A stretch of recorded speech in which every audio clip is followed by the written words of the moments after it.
Здравствуйте, уважаемые подписчики и гости моего канала. Мой канал «Сделано в Казахстане» – это источник информации о героических страницах истории казахского народа, о выдающихся и прославленных представителях казахского народа.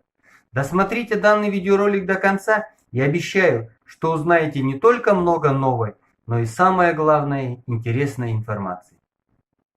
Когда в казахских степях установилась советская власть, на западе Казахстана появился народный герой, который открыто выступил против ее жесткой политики по отношению к казахам и остался непобежденным. Это выдающийся представитель рода Асык Кунускерей Батыр Қожахметұлы. Многие годы советская власть представляла народу образ Кунускерея как бандита, контрреволюционера, конокрада, лишенного всяких моральных принципов. Однако сегодня, после тщательных исследований, перед нами вырисовывается трагическая судьба благородного Батыра, который в одиночку бросил вызов целой коммунистической советской системе. Кунускерей Батыр родился в 1895 году в песках Тайсойгана на территории современной Атырауской области. Кунускерей получил начальное образование в местных русско-казахских школах Кермакас и Каракөл, которые были построены под влиянием казахского просветителя Ыбрая Алтынсарина. Кунускерей был образованным человеком, работал волостным секретарем. Затем, с установлением советской власти, становится председателем сельсовета. Однако два драматических случая в его жизни заставили Кунускерей Батыра пересмотреть свои взгляды и пойти на открытую борьбу с коммунистами. В 1920 году советская власть вводит грабительский продовольственный налог на всех граждан, кто имел собственный скот. Периодически отряды чекистов объезжали казахские аулы с проверками. Зачастую чекисты творили произвол, выискивали вредителей и недовольных политикой коммунистов. Вся эта несправедливость происходила на глазах у Кунускерея, которому тоже доставалось за то, что он очень часто шел на поблажки простым казахам. Отправным моментом, заставившим Кунускерея окончательно встать на путь противостояния с советской властью, стал случай, когда в 1922 году он отказался выдать коммунистам и чекистам своего гостя, известного в младшем жузе поэта, акына, композитора Ерғали Аязбаева, который был объявлен врагом народа. Кроме того, Ерғали Аязбаев был ровесником Кунускерея, то есть его құрдасом, и был его сватом, то есть құда. Эта история описывается в документальном рассказе писателя Қайыржана Хасанова «Человек с интересной судьбой».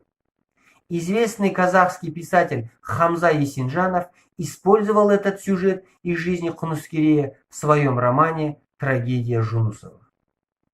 Когда дом Кунускерей Батыра окружили сотрудники милиции во главе с начальником районной милиции по имени Рза и председателем волостного комитета Зиманом, отцом будущего академика Салыка Зиманова, Кунускерей отказался выдать своего гостя. В завязавшейся перестрелке Кунускерей убивает начальника районной милиции, а Зимана, с которым был знаком еще с детства, просто ранит в ногу и уходит в бескрайние казахские степи. Вскоре вокруг Кунускерея собирается небольшая группа из близких родственников и людей, недовольных советской властью.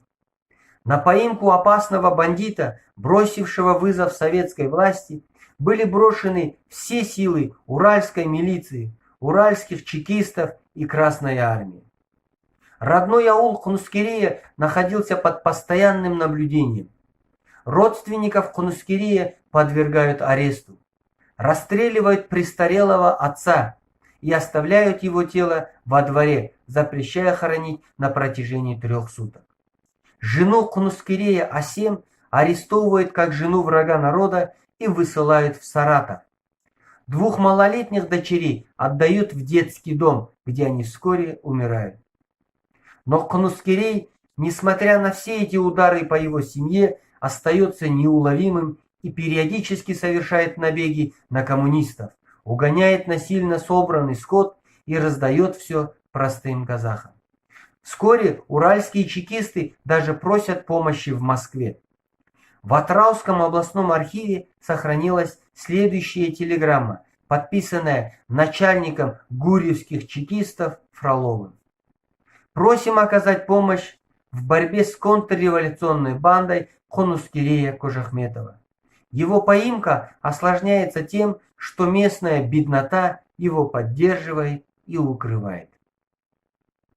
Кунускерей также поддерживал связь с другими казахскими повстанцами, ставшими, как и он, врагами советской власти. Амангали Батыром из Нарынских Песков и Адайским Батыром Курмашем из Мангыстау. В начале 30-х годов, после 10 лет сопротивления, Кунускерей из-за соображения безопасности распускает свою повстанческую банду.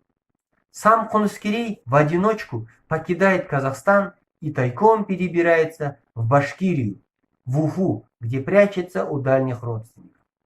Там он устраивается работать в столовой на железнодорожной станции, но затем вскоре, преследуемый чекистами, переезжает в Новосибирск. Осенью 1933 года Кунускерей уезжает в Карагалпакстан, оттуда далее на юг, в Туркмению. Здесь под именем Абылкаира Жаманова он прожил достойную жизнь. Работал кузнецом, бригадиром, заместителем директора совхоза, выращивал ахалтекинских скакунов, упоминался как ударник социалистического труда.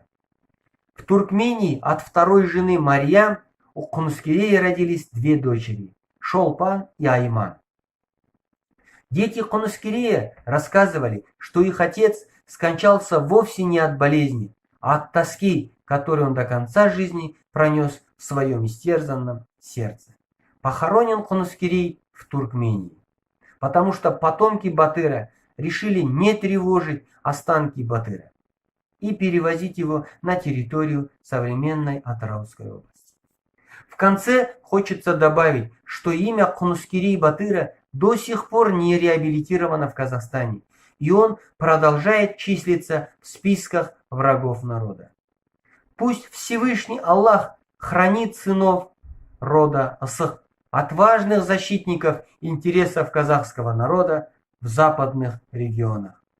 Бір халық болып бөлінбей, бірақ өз тегімізді танып, бірлігіміз бен елдігімізді аялайық ағайын. Если вы хотите узнать историю казахских племен и родов, подписывайтесь на мой канал по приведенной на экране ссылке.